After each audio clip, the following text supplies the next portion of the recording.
Close your eyes if you'd like. We're going to take our time tonight, walking through one of the most debated interpretations in Silent Hill's history, a theory that's divided the community for over 2 decades, sparked countless arguments, and challenged our understanding of what actually happens in the fog. This is about the time loop theory, the possibility that James Sunderland, and perhaps others, are trapped in cycles they cannot escape, condemned to repeat their journeys through Silent Hill again and again. We'll move carefully through this. No rushing, no judgment calls on what's right or wrong, just a thorough examination of the evidence that supports this interpretation, the evidence that contradicts it, and the philosophical implications of what it means if the theory holds true. We'll look at the games themselves, developer statements, symbolic patterns, and alternative explanations that might account for the same observations without requiring infinite repetition. The time loop theory matters because it reframes everything. If true, it transforms Silent Hill from a place of potential redemption into an inescapable prison, from a town that reflects guilt into a mechanism that perpetuates it eternally. It changes the meaning of every ending, every choice, every moment of apparent progress. And whether you believe it or not, understanding why people do and why others vehemently reject it tells us something important about what Silent Hill means to those who encounter it.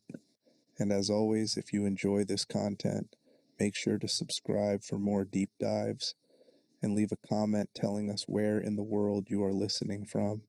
The Photograph Mystery. In October 2024, the Silent Hill 2 remake released to commercial success and critical acclaim. Bloober Team had respected the original while updating its technology, and players dove in with the kind of attention to detail that Silent Hill has always demanded. Within days, something emerged that the original game never had. 26 photographs scattered throughout the town, hidden in locations that required thorough exploration to find. These weren't just collectibles.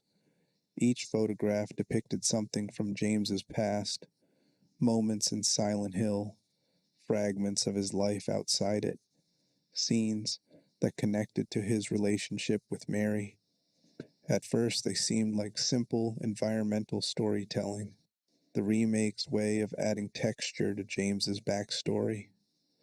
But on November 3rd, 2024, a Reddit user named Dale Robinson noticed something nobody else had.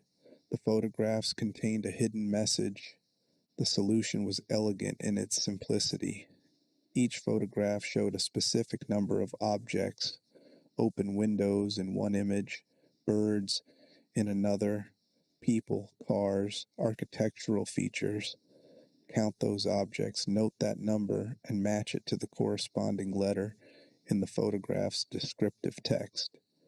Do this for all 26 photos, one for each letter of the alphabet, and the letters spell out a message that sent the community into immediate debate. You've been here for 2 decades. The implication was immediate and unsettling. 2 decades, 20 years. The remake came out in 2024, 23 years after the original Silent Hill 2's 2001 release. The message seemed to suggest that James had been trapped in Silent Hill for all that time, cycling through his journey repeatedly, never truly escaping. The time loop theory, which had existed as speculation since the original game, suddenly had what looked like official confirmation. But as with everything in Silent Hill, the truth is more complicated than any single interpretation allows. The time loop theory didn't begin with the remake's photograph puzzle. It's been discussed, debated, and argued over since players first completed Silent Hill 2 in 2001 and noticed something strange. Bodies that look like James appear throughout the town, lying in specific locations, posed in ways that suggest they've been there for a while. In the apartments, in the hospital, in the hotel, wherever James goes, he finds what appear to be his own corpses. The most famous location is the Blue Creek Apartments, where if you look down through grating in specific rooms, you can see a body dressed in James's distinctive outfit lying below. Same green jacket, same build, same hair. It's clearly meant to be noticed. The game positions you to look down at it, makes it visible enough that most players spot it. But what does it mean? The straightforward interpretation, the one the game seems to suggest, is that these are other people who happen to resemble James, other men who came to Silent Hill seeking something and didn't survive. Silent Hill is a town that draws the guilty, after all. Maybe these bodies are visual echoes, thematic reinforcement of James's mortality, reminders that he could end up like them if he's not careful. The game doesn't explain them, which is consistent with Silent Hill's approach to ambiguity. But the time loop interpretation offers a different reading. These are James's bodies from previous attempts to navigate Silent Hill. He's been here before, many times, and each time he's failed, died in these locations in these ways. What we're playing through isn't his first journey, but another iteration in an endless cycle. The bodies are evidence of past loops, proof that James has walked these streets before and will walk them again. Supporting this interpretation are messages found on walls and objects throughout the game. There was a hole here. It's gone now. This famous line appears on a wall in the apartments, suggesting that someone, perhaps James in a previous loop, encountered something that no longer exists in this iteration. Other messages seem to reference events that haven't happened yet in the current playthrough, as if they're notes from previous versions of James to future ones. The remake amplified these elements significantly. The number of bodies increases dramatically. You find James-like corpses everywhere, far more than the original game showed. Messages appear more frequently, more explicitly suggesting cyclical time. One note reads, "Why do I keep coming back here?" Another questions whether this is the first time or the 100th. The remake seems deliberately designed to make the loop interpretation more visible, more plausible, more difficult to dismiss as coincidence. The strongest piece of evidence from the original game is more subtle, but arguably more compelling: the rebirth ending.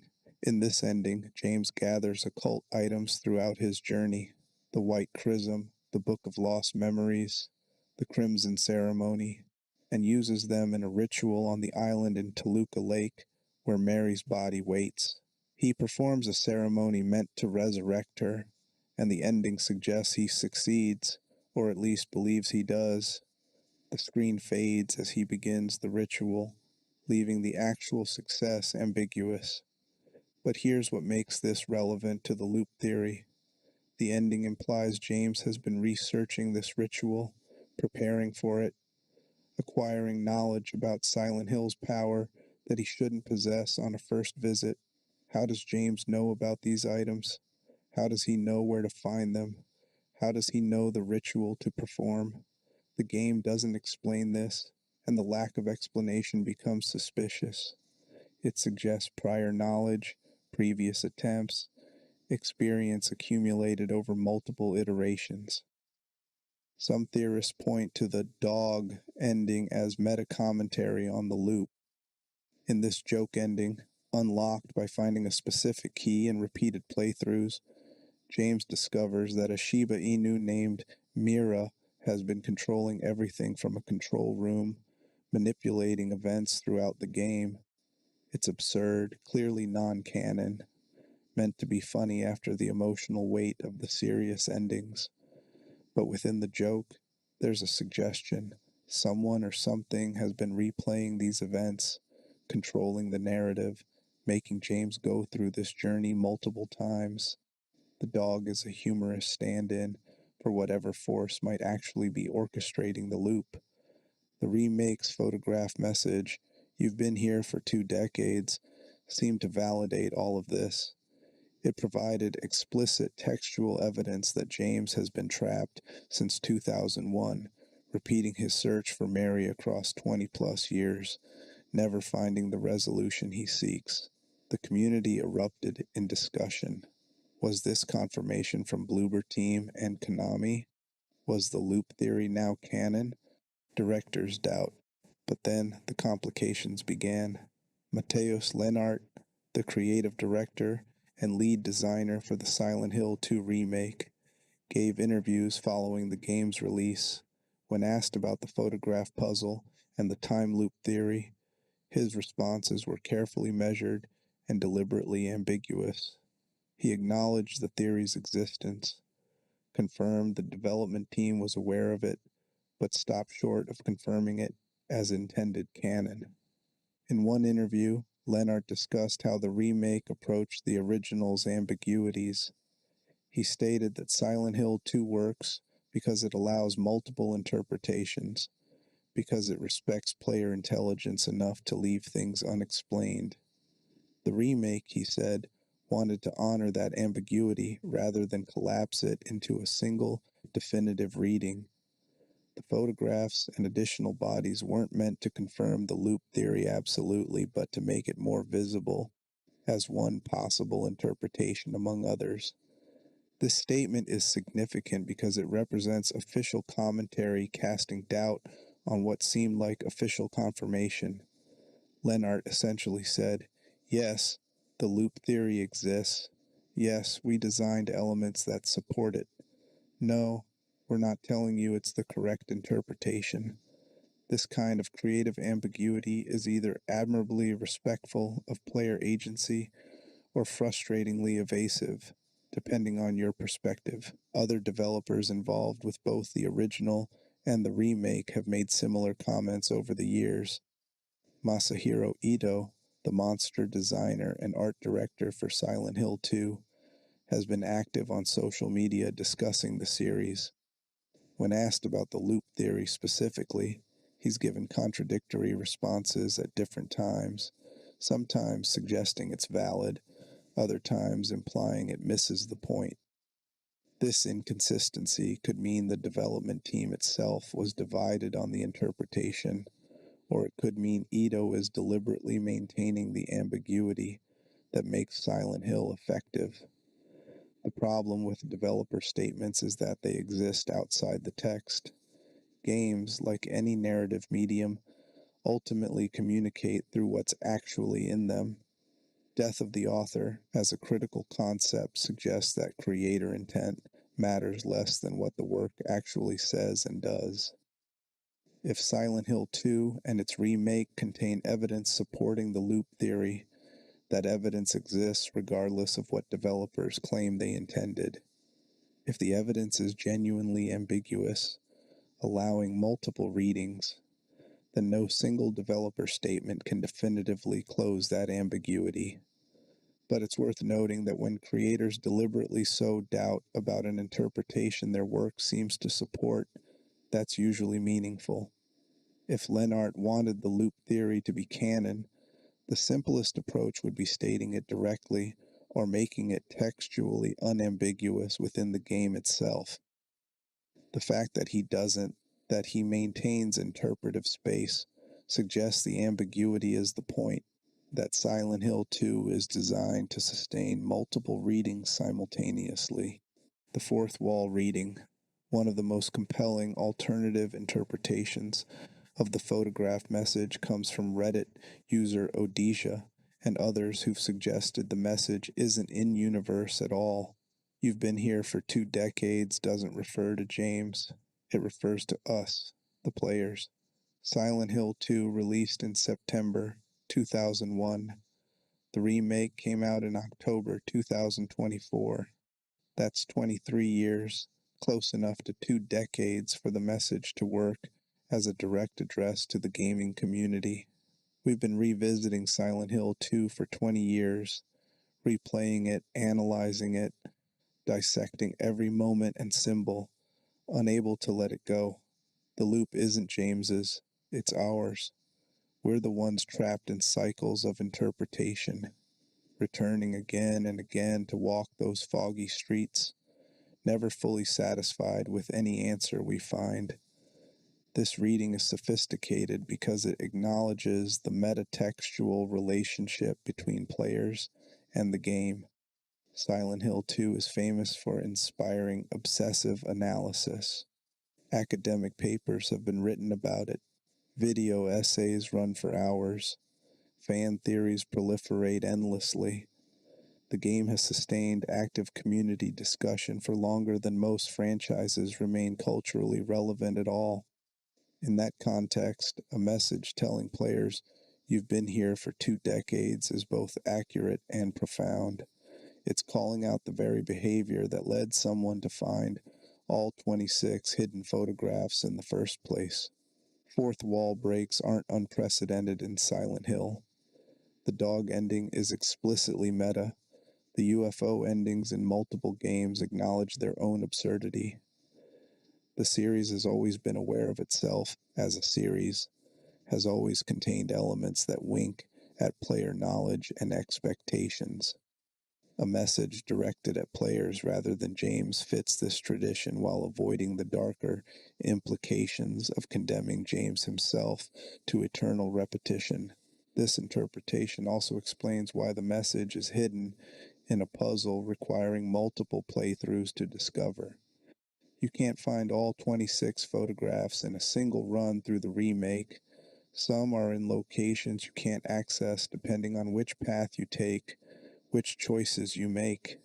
You have to play multiple times, have to loop through the game yourself to decode the message. The form mirrors the content. The message about being here for decades requires you to spend significant time here to read it. If this reading is correct, then the photograph puzzle isn't evidence of the loop theory at all. It's evidence of Silent Hill 2's relationship with its audience, a commentary on how the game has haunted players across 2 decades. It's not saying James is trapped, it's saying we are, and maybe it's wondering whether we should be. Community division. The time loop theory is genuinely controversial in ways few other Silent Hill interpretations are. Some fans embrace it as the obvious truth, pointing to the accumulated evidence as overwhelming. Others reject it vehemently, arguing it cheapens the narrative, undermines character agency, and misunderstands what Silent Hill is about. This division has existed since the original game, but intensified dramatically after the remake's release. Those who support the theory argue it adds tragic depth to James's journey. If he's trapped in a cycle he can't escape, then every ending is revealed as temporary, every moment of apparent progress illusory. The in-water ending, where James drowns himself into Luca Lake with Mary's body, doesn't end his suffering. It just resets the loop, bringing him back to the observation deck to start again. The leave ending, where James escapes with Laura, might be real or might be another layer of delusion before the cycle resets. The loop transforms Silent Hill 2 from a story about guilt and redemption into a story about the impossibility of redemption, about how some sins create prisons that last forever. This interpretation has weight precisely because it's so dark. It matches the game's tone, its refusal to offer easy answers or comfortable resolutions. Silent Hill 2 is not a game that believes in simple forgiveness. James murdered his wife, and the game never lets him forget that, never suggests his suffering has earned him absolution. The loop theory takes this ruthlessness and extends it to its logical conclusion. There is no absolution, there is no escape, there is only eternal confrontation with guilt that never diminishes. Proponents point to how this reading explains otherwise confusing elements. The bodies throughout the town make narrative sense as previous iterations. The messages left behind suggest continuity across loops. The fact that James knows where to go, what to do, how to solve elaborate puzzles in locations he's supposedly never visited, This all makes more sense if he's retaining unconscious knowledge from previous attempts. The rebirth ending's implicit knowledge of occult rituals stops being a plot hole and becomes evidence of accumulated experience. But opponents of the theory offer equally compelling counter-arguments. They argue that making James's journey meaningless, reducing every choice to predetermined repetition, undermines the entire point of Silent Hill 2. The game is about confronting guilt, accepting responsibility, and choosing how to move forward. If those choices don't matter because everything resets anyway, then the emotional journey becomes hollow. You're not watching James process his trauma. You're watching him fail to process it infinitely, which isn't tragic, it's just sad and pointless.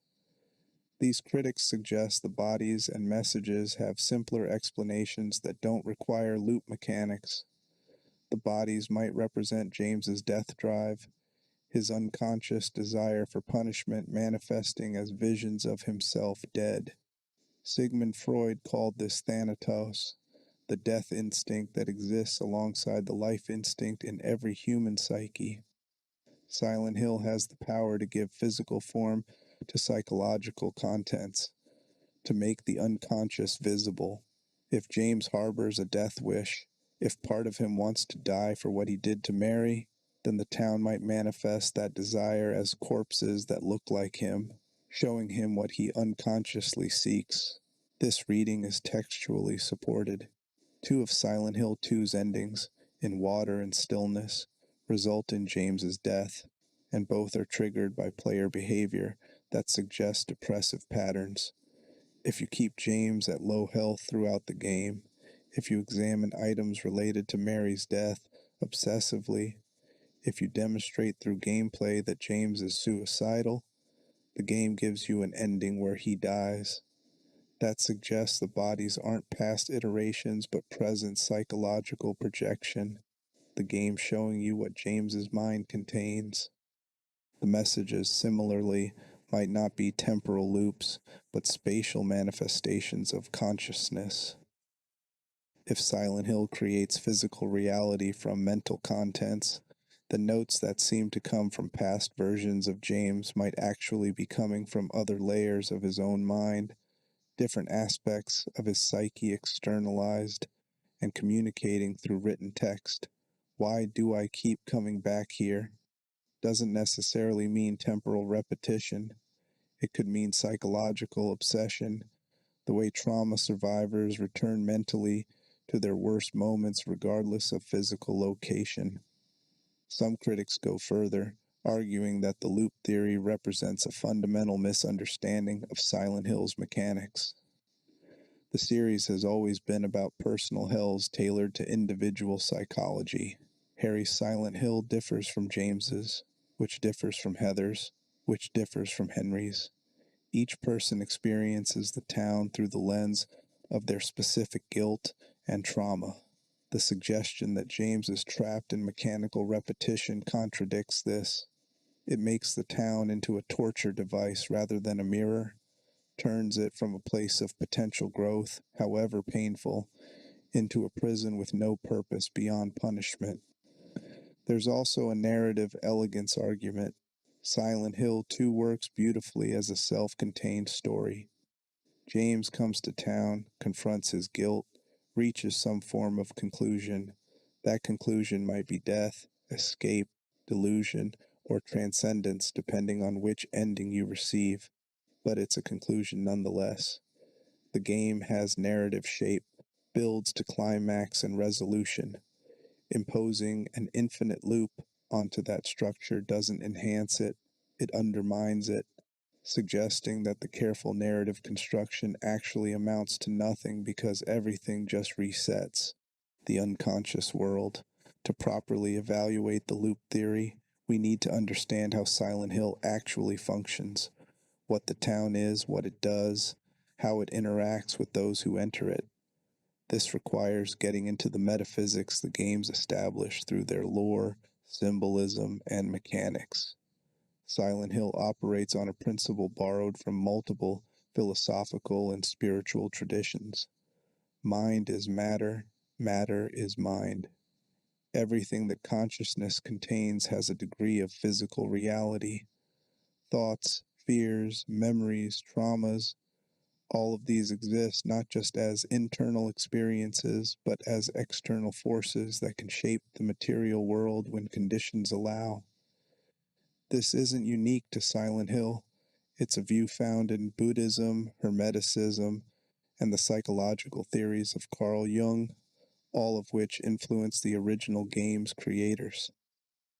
The town of Silent Hill exists at a boundary point. On one side is ordinary reality, the world of consciousness, order, consensus. On the other side is what Jung called the unconscious, the realm of dreams, nightmares, repressed contents, raw psychic material. Silent Hill sits at the intersection, allowing elements from the unconscious to manifest physically, to become experienceable rather than just imaginable. This is why different people see different versions of Silent Hill. The town reflects internal states. Harry Mason sees monsters that represent the guilt and trauma of Alessa Gillespie because he's become entangled with her story. James Sunderland sees creatures that embody his sexual frustration, repressed guilt, and death wish because those are his particular psychological contents. Angela Roscoe walks through flames because fire is her trauma, her hell. Eddie Dombrowski encounters meat and carcasses because that's his obsession. The town customizes itself to each visitor based on what that visitor carries within them. This metaphysical framework has important implications for the loop theory.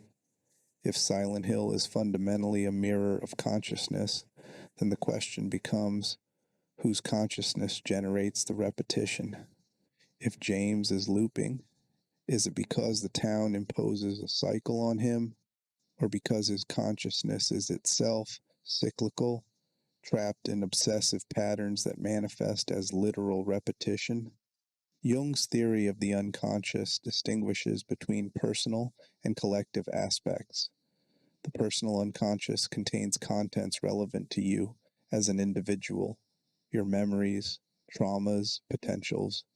The collective unconscious is shared across humanity, archetypal patterns, universal symbols, the psychic inheritance of the species.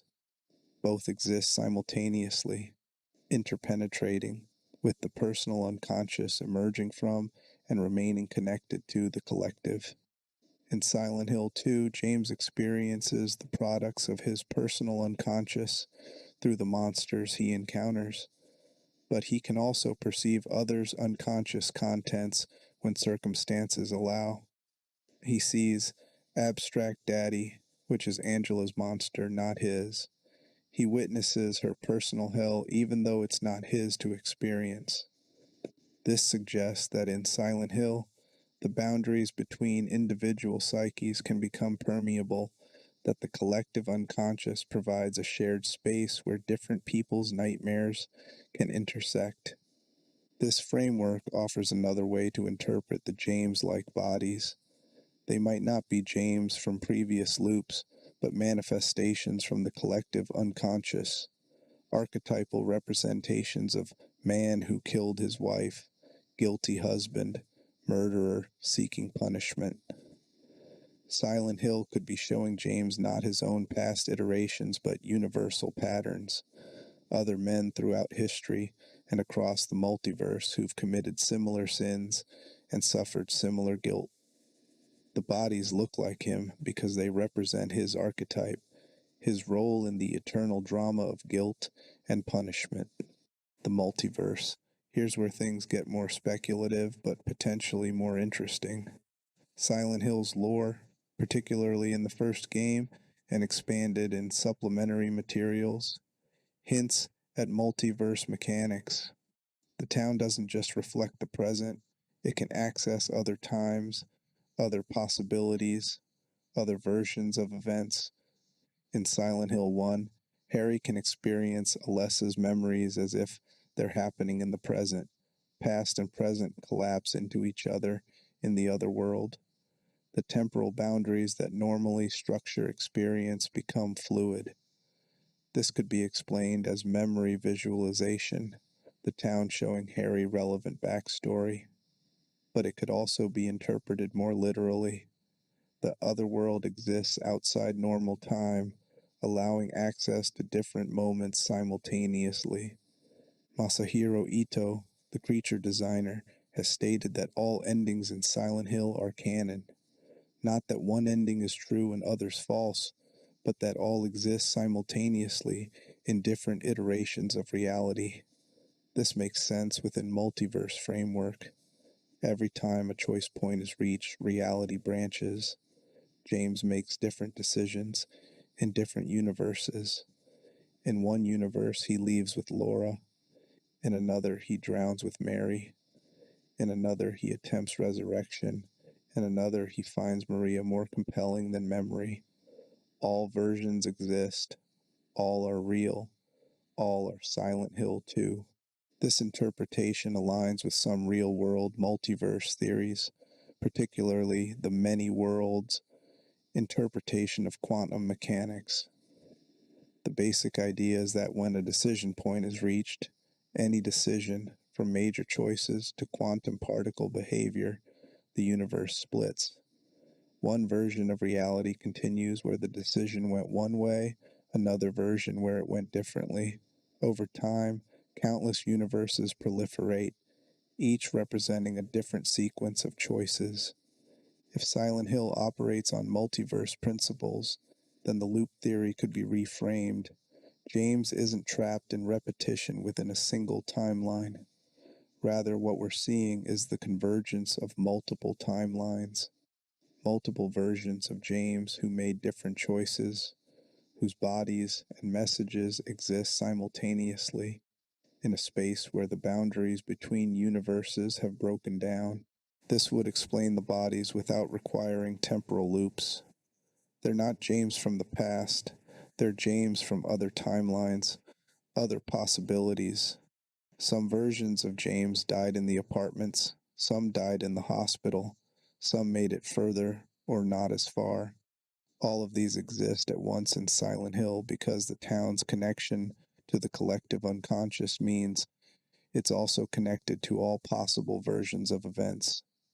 The messages could work similarly. There was a hole here. It's gone now. Might not reference past loops but parallel realities. In one universe, a hole existed in this location. In this universe, it doesn't. The message remains because the boundaries between these realities are thin enough that evidence from one bleeds into another. This interpretation preserves James's agency while explaining the evidence. His choices matter. They determine which universe he ends up in, which version of Silent Hill 2 he experiences. But the evidence of other possibilities remains visible because the town itself exists at a nexus point where multiple realities intersect. You're not replaying the same events. You're seeing all possible events layered over each other, temporally and spatially collapsed into one experienceable location. The person who formulated this specific interpretation most clearly was the creator referenced in the first script, someone who suggested that what James sees aren't his previous attempts but convergences of multiple worlds where other versions of James tried and failed. This reading has the advantage of explaining all the evidence that supports the loop theory without actually requiring loops. It preserves narrative meaning, maintains the significance of choices and endings, and aligns with the established metaphysics of how Silent Hill functions. Horror of the multiverse. If the multiverse interpretation is correct, it has its own disturbing implications that might actually be worse than simple repetition.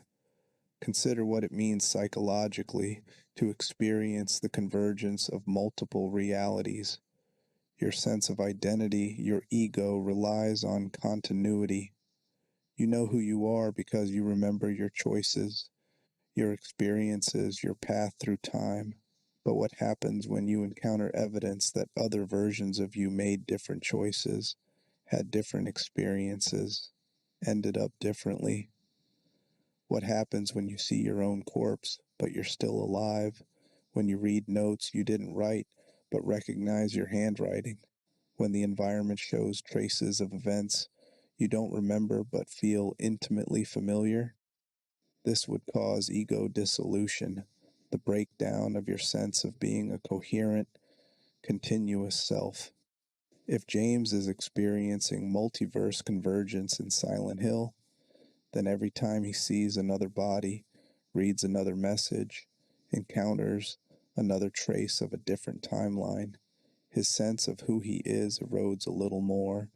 He becomes uncertain whether his memories are his, whether his choices are his, whether the James Sunderland walking through these streets is the original or just one copy among many. This interpretation makes the photograph message more terrifying. "You've been here for 2 decades" could mean that across all possible timelines, James has been experiencing variations of this journey for 20 years, not repeating the exact same events, but existing in a superposition of all possible versions simultaneously, unable to distinguish which timeline is primary, which choices are his, which ending he's actually heading toward. The horror of this isn't eternal repetition, it's eternal uncertainty. In a time loop, you at least know what's happening, even if you're trapped. You have consistency, pattern, something you might eventually learn to manipulate or escape. But in a multiverse convergence, you never know what's real. Every familiar moment might be memory, or might be deja vu from a timeline you never experienced. Every choice might have already been made differently by another version of you. Your identity becomes fragmented across infinite possibilities, none of which you can be certain represents the true you. The script source suggests this explicitly. If James is not stuck in a time loop, but is rather experiencing a variety of equally plausible realities at once, that would cause his sense of ego, his sense of self, to deteriorate. What if the first time we see James arrive in Silent Hill is actually his first time, but he still sees the corpses and messages from alternate timelines? The multiverse is playing tricks on his mind, convincing him he's been here before even though he hasn't.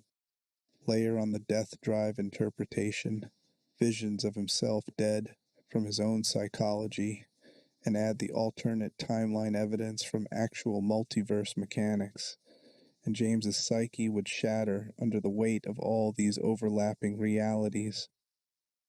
This reading transforms Silent Hill 2 from a story about guilt into a story about dissociation and psychotic break.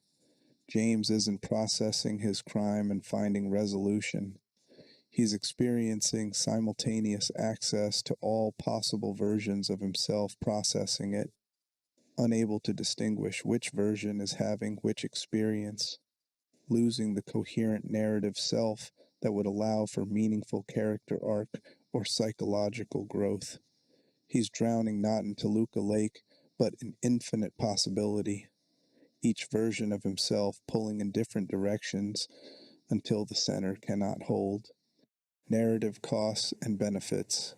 Every interpretation of Silent Hill 2 has costs and benefits, things it explains well and things it struggles with. Let's examine what the loop theory and its alternatives give us and take away. The traditional reading, James has come to Silent Hill once, processes his guilt, reaches an ending that provides some form of closure, gives you narrative coherence. The game has a beginning, middle, and end. James's character arc makes sense. The choices you make matter because they determine a conclusion that resolves the conflict. This reading is emotionally satisfying in the way good tragedy is satisfying. It hurts, but it completes. James's suffering means something because it leads somewhere. The cost of this reading is that it has to explain away or ignore substantial evidence. Why do bodies that look like James appear throughout the town? Why do messages suggest prior knowledge? Why does the rebirth ending imply James knows occult rituals? Why does the remake explicitly add more bodies and more suggestive messages? Traditional reading says, these are just atmosphere, symbolic elements not meant to be taken literally or explained by death drive psychology. That works, but it requires dismissing a lot of deliberate design. The time loop interpretation explains all that evidence directly. Bodies are previous attempts. Messages are from past iterations. Knowledge in the rebirth ending comes from prior loops. The remake's additions make sense as confirmation. The theory accounts for everything that feels strange about the game's world if you pay close attention. But the cost is narrative meaning. If nothing James does matters because it all resets, then why should we care about his journey? The emotional investment the game earns through careful characterization and gradually revealed tragedy becomes pointless if it's all just prelude to another reset. The game asks you to make difficult choices. Save Sybil or not, prioritize Maria or Mary's memory, examine certain items or ignore them. But if these choices only determine which temporary ending you see before the loop resets, they're not actually meaningful choices. They're illusions of agency in a system designed to deny agency. The loop theory also raises questions about the mechanism. What force sustains the loop? The town? If so, why James specifically? Why not Harry, Heather, Henry? What makes James's guilt special enough to warrant eternal repetition? The game doesn't answer this, and the theory doesn't provide answers beyond Silent Hill does this. That's not necessarily a problem. Silent Hill has always operated on dream logic rather than rigorous mechanics, but it is a gap. The multiverse interpretation offers a middle path. It explains the evidence without requiring loops, preserves choice meaning by suggesting all endings are real in different timelines, and aligns with established lore about how Silent Hill interacts with the unconscious. The cost is complexity. This is harder to grasp than either traditional reading or simple loops. Requires understanding of both Jungian psychology and multiverse theory, and might be more sophisticated than the developers actually intended. The death drive interpretation is psychologically elegant and textually supported by the way endings are triggered. It keeps things within established Silent Hill mechanics, the town manifesting unconscious contents, without requiring additional temporal or multiversal infrastructure. The cost is that it doesn't explain all the evidence, particularly the messages that seem to reference past events, though it can fold these into dissociative psychology if needed. What matters is acknowledging that each reading is trying to solve the same puzzle. How do you make sense of a game designed to be ambiguous, that deliberately resists single interpretations, that layers symbolism and suggestion without providing definitive answers? The time loop theory is popular because it offers clarity, a clean explanation that accounts for confusing elements. But clarity isn't always what Silent Hill is after. Sometimes ambiguity is the point. The remake's choices. Bloober Team's 2024 remake made specific design choices that influenced how players interpret Silent Hill 2. Some of these choices supported the loop theory explicitly. Others seemed to create space for multiple readings. Understanding what the remake added and changed helps clarify where we stand now. The most obvious addition is the sheer number of bodies. The original game had a few corpses that might be James. The remake has many, in apartments, hospitals, streets, everywhere you look. Some are in positions that seem deliberate, arranged almost ritually. Others appear in locations that feel narratively significant. The multiplication of bodies makes accidental similarity or symbolic representation less plausible as an explanation. This many corpses that all look like James suggests intention, pattern, something systematic rather than coincidental. The messages are more explicit. Why do I keep coming back here? Could be read as universal human psychology. Everyone returns mentally to their trauma sites, but in context, surrounded by James corpses and the general atmosphere of repetition. It reads more specifically as James questioning his own cyclical experience. Other notes reference confusion about time, about whether events have happened before, about a sense that something is wrong with the continuity of experience. The photograph puzzle itself is new. 26 photos spelling out, "You've been here for 2 decades," is the most direct textual evidence for any temporal interpretation the series has ever provided.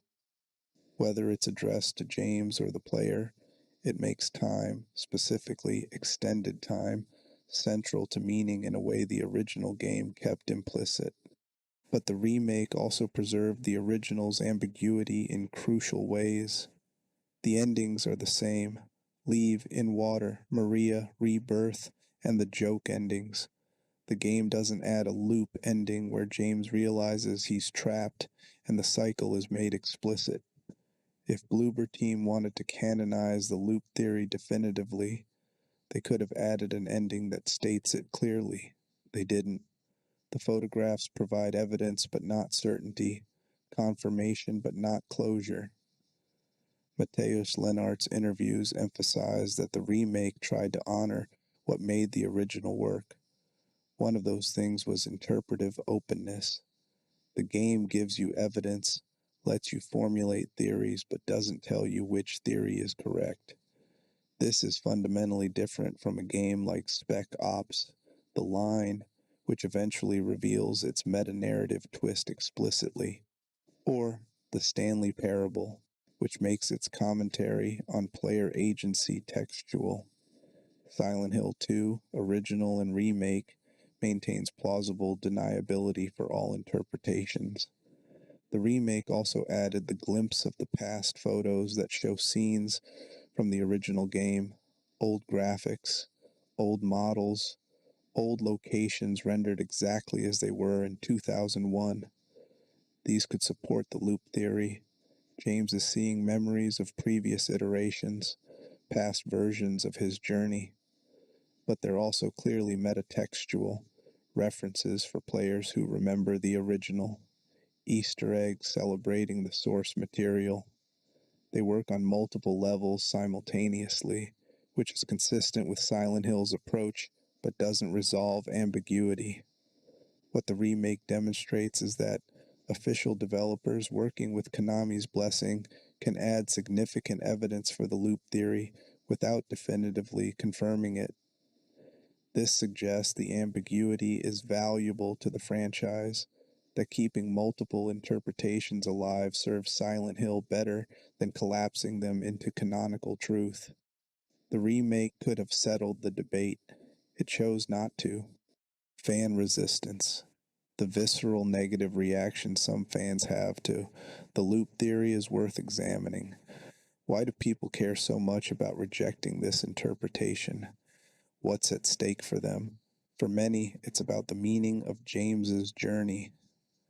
Silent Hill 2 is frequently cited as one of the most emotionally powerful experiences in gaming. Players describe it as devastating, cathartic, profound. The game earns this response through careful storytelling, nuanced characterization, and willingness to explore guilt and grief without offering easy answers. James's journey feels meaningful because it's difficult, because he has to confront terrible truths about himself, because the choices you make seem to matter to his ultimate fate. The loop theory threatens this. If James is trapped, if his choices don't actually lead to lasting consequences, if every ending just resets a cycle, then the emotional investment feels wasted. You didn't help James process his guilt. You watched him fail to process it for the 1,000th time.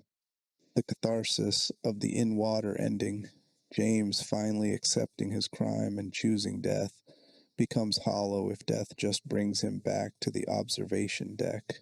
The hope of the leave ending, James possibly finding a way forward with Laura, becomes cruel joke if it's illusion before another reset. This is similar to how some viewers react to the ending of Inception. If the top keeps spinning, if Cobb is still dreaming, then the emotional resolution of the film is undercut. If he's not really back with his children, if that final scene is just another layer of dream, then the journey toward that reunion was pointless. Directors who suggest it's ambiguous whether he's dreaming often face resistance from audiences who need the reunion to be real for the story to satisfy. With Silent Hill 2, the stakes feel higher because the game is darker. Inception's ambiguity is about whether happiness is real. Silent Hill 2's loop theory is about whether escape from suffering is possible. If James can't escape, if the town won't let him, if his guilt has literally imprisoned him forever, that's not ambiguous. It's deterministic horror, punishment without end, a universe fundamentally hostile to redemption. Some fans reject this philosophically. They believe Silent Hill is about confronting trauma and growing, even if growth is painful and incomplete. The town is harsh, but not actively malicious. It reflects your guilt, but doesn't impose torture beyond what you carry within yourself. James suffers because of what he did and what he carries, not because Silent Hill has decided to punish him eternally. The loop theory makes the town into an agent of cosmic injustice, which feels inconsistent with how the series has generally presented its metaphysics. Others reject it narratively. They point to Silent Hill 3, where Heather definitively escapes, and the cult's god is destroyed. If Silent Hill could trap people in loops, why doesn't it trap Heather? She has guilt, trauma, her whole existence is wound up with Alessa's suffering, but she defeats the forces arrayed against her and leaves. Harry escaped in Silent Hill 1.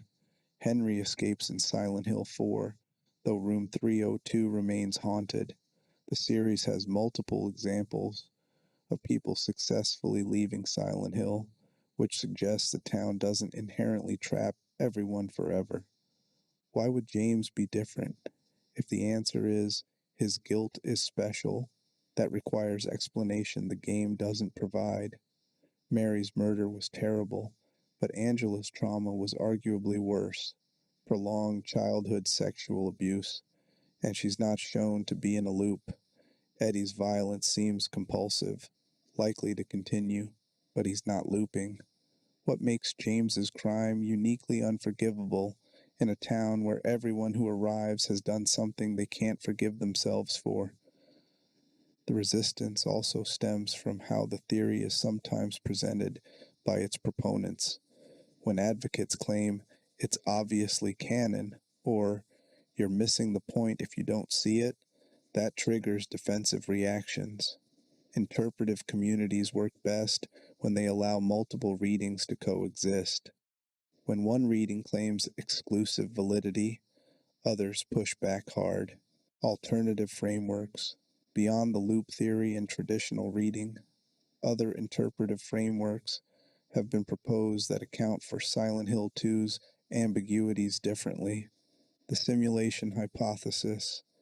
James is experiencing a constructed reality, not necessarily temporal, but artificial in some way. This could be the town's power creating an experience tailored to him, essentially a simulation run by whatever force governs Silent Hill. The bodies and messages are program elements, data from other simulations, or other participants. This reading treats Silent Hill less as place and more as mechanism, a system that runs experiences rather than just reflecting psychology. This aligns with some of the surreal elements that don't make literal sense, the seamless transitions between areas that can't spatially connect. The way puzzles seem designed for James specifically, requiring knowledge only he would have.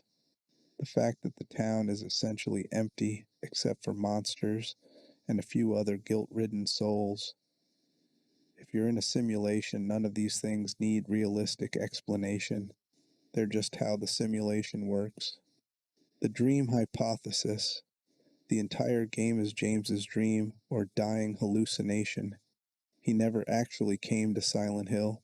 He's unconscious somewhere, maybe in the car after a crash, maybe in a hospital bed, maybe already dead, and everything we experience is his mind processing guilt in its final moments. The bodies are his death, repeated.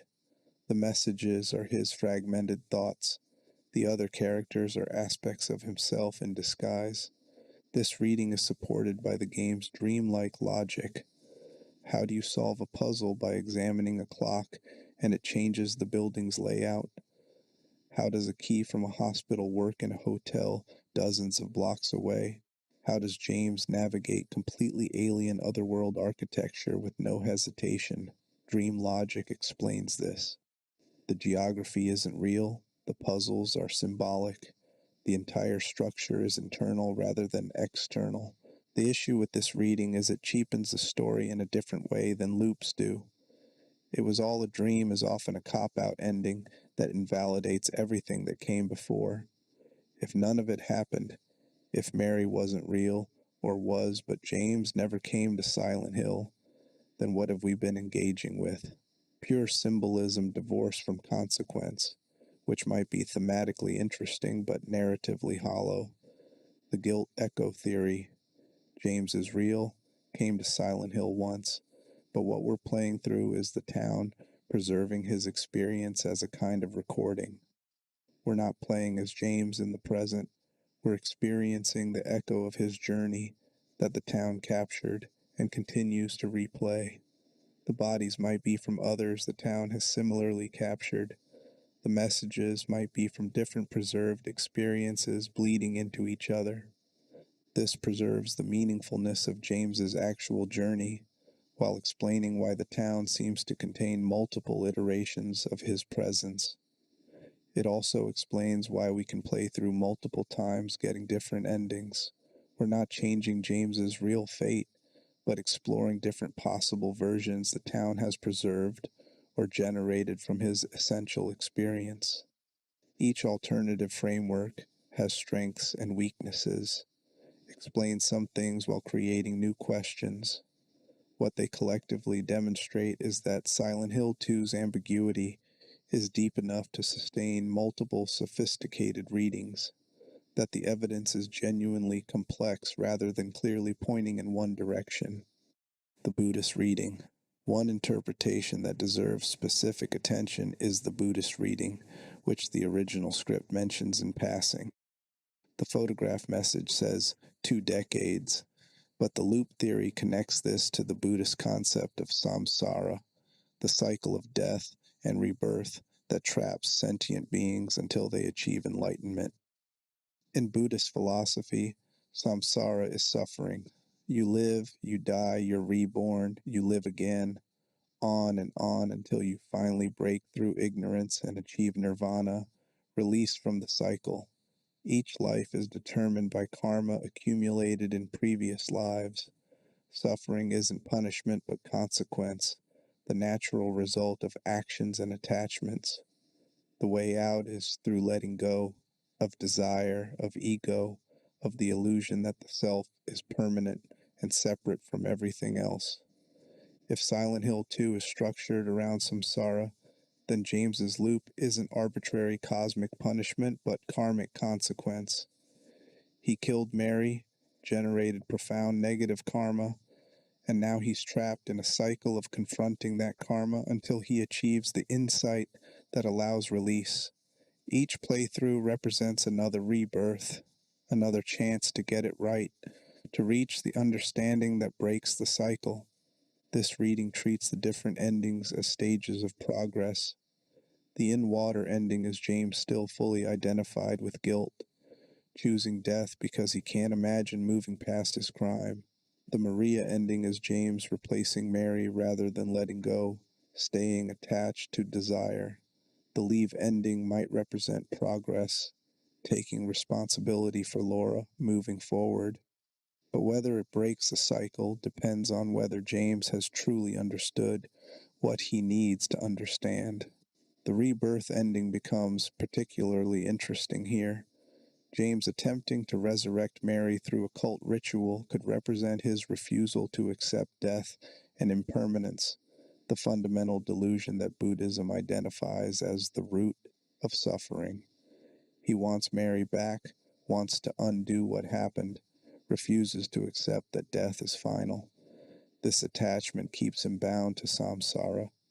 Only if he lets go, truly accepts Mary's death, his responsibility for it, the impermanence of all things, can he break free. The Buddhist reading doesn't require literal time loops. Samsara is metaphysical, operates on soul level, rather than necessarily involving physical time travel. James could be experiencing a single lifetime that contains all possible iterations of his journey, a compression of the cycle into one extended experience. Or he could be literally repeating, reincarnating within Silent Hill's special reality, where normal rules don't apply. This framework also explains why some people escape Silent Hill and others might not. Escape isn't about the town deciding who deserves freedom. It's about individuals achieving the insight necessary to release themselves. Harry escapes because he doesn't carry unbreakable attachment. His guilt over Cheryl resolves when he saves her. Heather escapes because she faces the God and rejects it, achieving a kind of enlightenment through confrontation.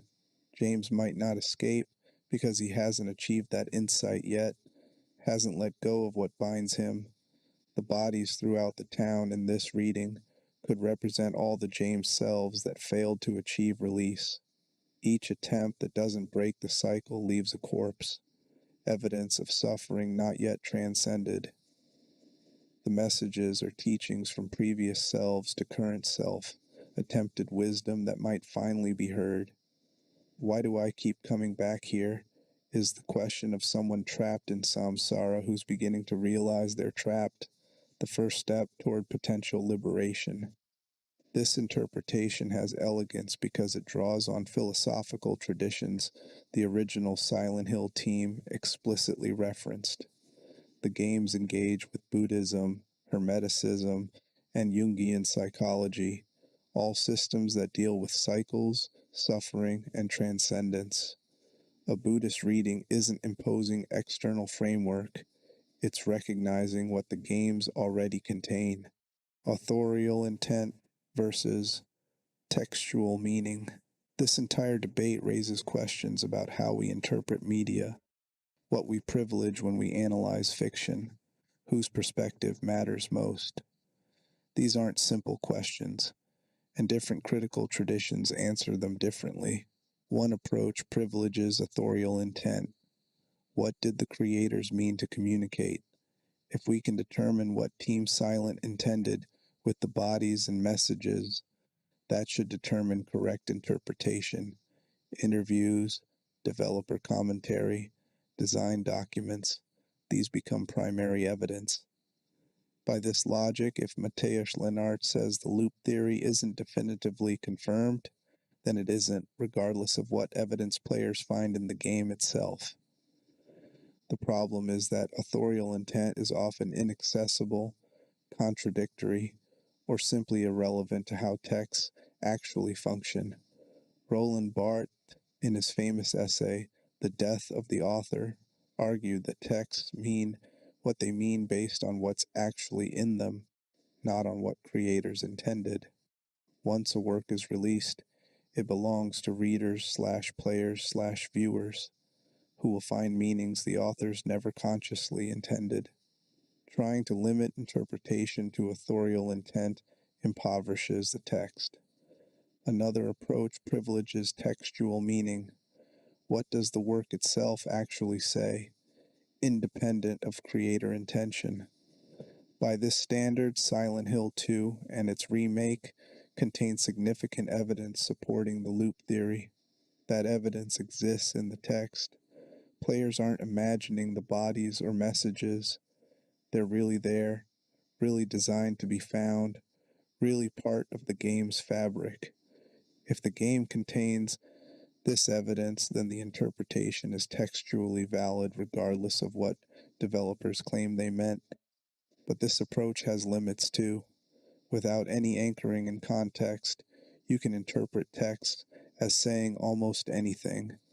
Conspiracy theorists find evidence in innocent texts all the time by reading symbolism into things that aren't symbolic.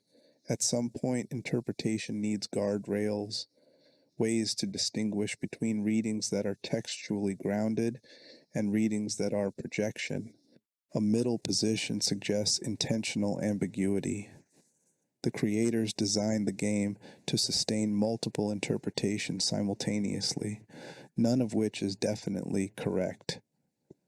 This seems closest to what Silent Hill 2 actually does. The evidence for loops exists, but isn't definitive. Alternative explanations are plausible, but incomplete. The game is structured to prevent closure, to keep you uncertain, because uncertainty is part of the horror. Lennart's comments support this reading. We wanted to honor the ambiguity. That's an intentional design choice, not evasion. Silent Hill 2 works through uncertainty, collapsing that uncertainty into single interpretation, loop or traditional, or multiverse or Buddhist, might provide intellectual satisfaction but diminishes the game's actual effect. This is frustrating for communities that want answers. Gaming culture especially tends toward wikis, complete information, definitive guides. The idea that a game would deliberately refuse to provide definitive answers feels like withholding content, like the developers are trolling fans. But ambiguity isn't absence, it's presence of multiple possibilities simultaneously, which creates specific emotional and intellectual experiences that certainty can't generate. The time loop debate, then, isn't really solvable, and that might be exactly the point. Living with uncertainty. If we accept that Silent Hill 2 is designed to sustain multiple interpretations without confirming any single one, what does that mean for how we engage with it? How do we participate in analysis and discussion when the text refuses to give us solid ground to stand on? One approach is to embrace the uncertainty as part of the experience, rather than trying to solve Silent Hill 2 like it's a puzzle with one correct answer. We can engage with it as a space for exploration, where different readings illuminate different aspects of the work. The loop theory highlights the game's cyclical structure, its repetitive imagery, its engagement with eternal return. The Death Drive reading emphasizes psychological projection and thanatos. The multiverse interpretation explores possibility space and the metaphysics of choice. Each lens reveals something the others might miss. This pluralistic approach requires humility, accepting that your interpretation, however well supported, isn't the only valid reading. It also requires charity toward other interpretations, acknowledging that people who read the game differently aren't necessarily missing obvious truth, but seeing different facets of a complex work. The benefit is richer discussion. Instead of arguments about who's right, you get conversations about what different readings reveal, how they connect to larger themes in horror or gaming or philosophy, why they resonate emotionally even if they're not definitively proven. The community can be collaborative rather than competitive, building collective understanding rather than fighting over territory. Another approach is to provisional commitment. Choose the interpretation that works best for you while acknowledging it's not certain. If the loop theory makes Silent Hill 2 more meaningful to you, if it deepens your engagement with the game's themes, then that's the reading you can work with. You don't have to be agnostic about everything. You can commit to an interpretation while remaining open to evidence that might complicate it. This is how literary criticism often works. Scholars propose readings, defend them with textual evidence and theoretical frameworks, but acknowledge that other readings are possible. The goal isn't to win forever, but to advance understanding, to show why this particular lens reveals these particular insights. Some interpretations will prove more durable than others, but durability isn't the same as exclusive truth. What matters is staying grounded in the text. Interpretation should account for what's actually in the game, not just what we want the game to be. The loop theory is compelling because it explains real evidence, bodies, messages, the photograph puzzle. It's not making things up, but it also has to account for what it struggles with, why loops don't appear in other Silent Hill games, how to square eternal punishment with the series' broader themes, why the developers maintain ambiguity. The death drive interpretation succeeds by aligning with established psychology and the game's mechanical triggering of different endings. The multiverse reading succeeds by connecting to Jung and cosmological theories while preserving narrative meaning. Traditional reading succeeds through narrative elegance and emotional satisfaction. Each has evidence, each has gaps, each requires inference beyond what the game explicitly confirms.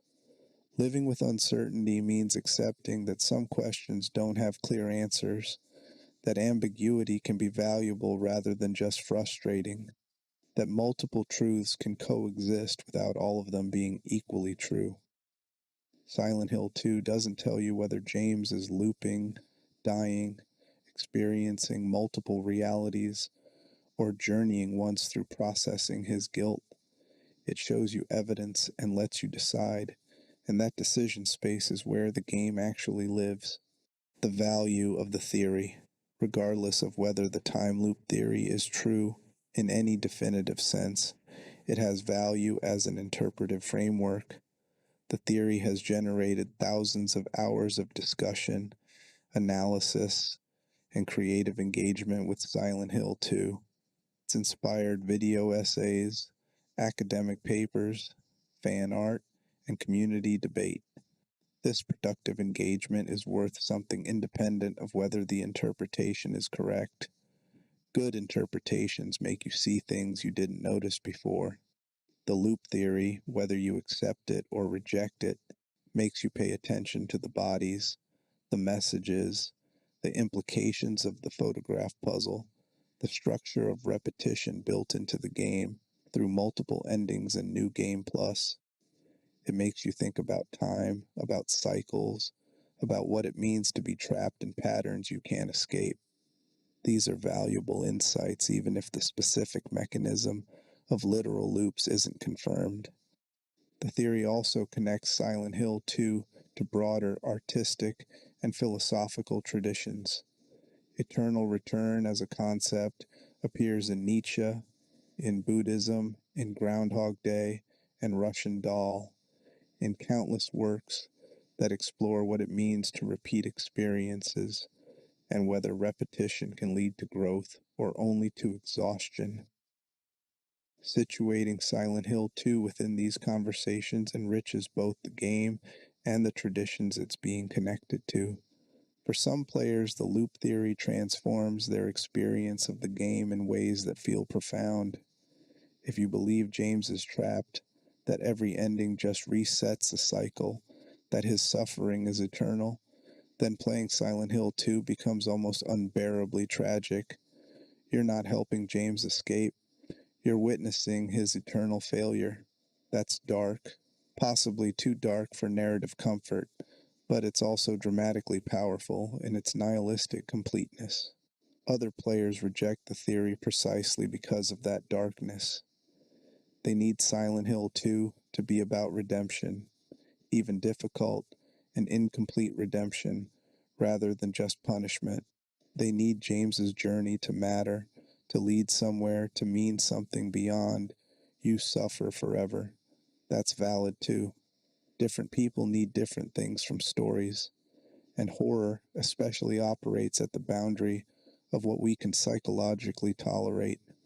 What the existence of the theory demonstrates is that Silent Hill 2 is deep enough, ambiguous enough, carefully enough constructed to generate these sustained interpretive debates. Games that are shallower, more explicit, less thoughtfully designed, don't inspire this kind of engagement. You can speed run them, complete them, extract their content, and move on.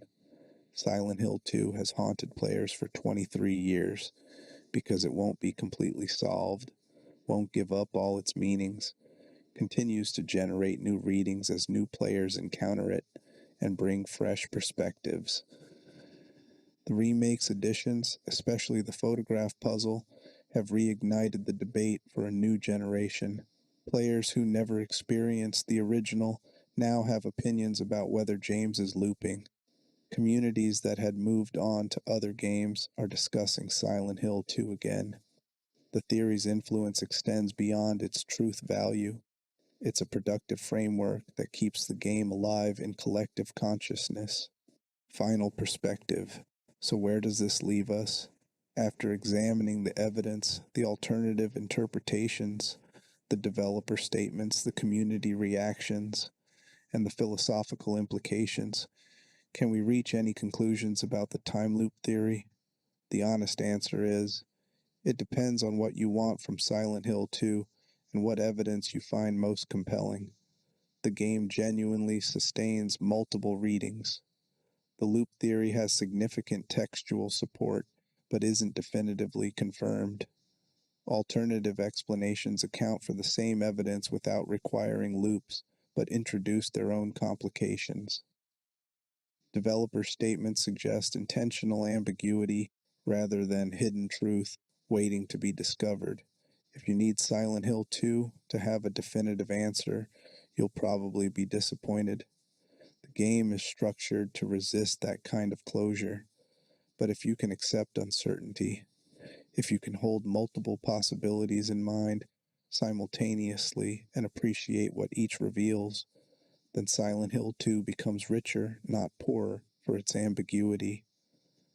The loop theory reveals something true about the game even if loops aren't literally occurring. Silent Hill 2 is about being trapped, trapped in guilt, trapped in memory, trapped in patterns of thought and behavior that lead back to the same painful places. Whether that trapping is literal or metaphorical, temporal or psychological, it's real for James. He keeps returning mentally to what he did, to Mary's death, to his choices. That's a loop, even if time itself isn't cycling. The question, is James trapped in a time loop, might be less important than the question, what does it mean to be trapped, and can anyone escape? Silent Hill 2 explores entrapment by trauma, by guilt, by towns that reflect your darkness back at you. Whether escape is possible, and what form it takes, and whether James achieves it, these are the questions that matter. The specific mechanism of loops versus single journey versus multiverse is the framework you use to explore those questions, not an end in itself. What we can say with confidence is that Silent Hill 2 is designed to make you uncertain, to prevent easy answers, to keep you thinking about James and Mary and guilt and fog long after you've stopped playing. The time loop theory is one way of engaging with that design, one interpretation among several, valuable for what it reveals even if it's not exclusively true. The photograph message, "You've been here for 2 decades," is brilliantly ambiguous. Is it James who's been here, trapped in cycles? Is it us players, unable to let the game go? Is it both simultaneously, the boundary between character and player deliberately blurred?